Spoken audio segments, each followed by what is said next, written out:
Do you ever get emotionally affected by the cases that you take on?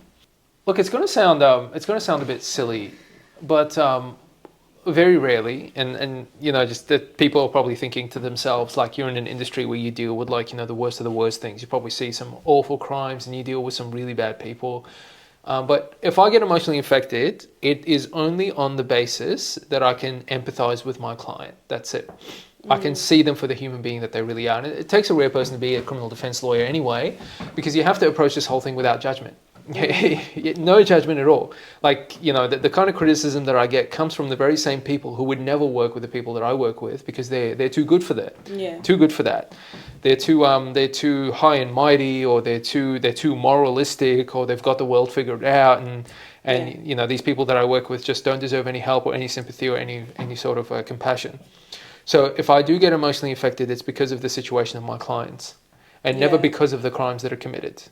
And you get desensitized to that kind of stuff.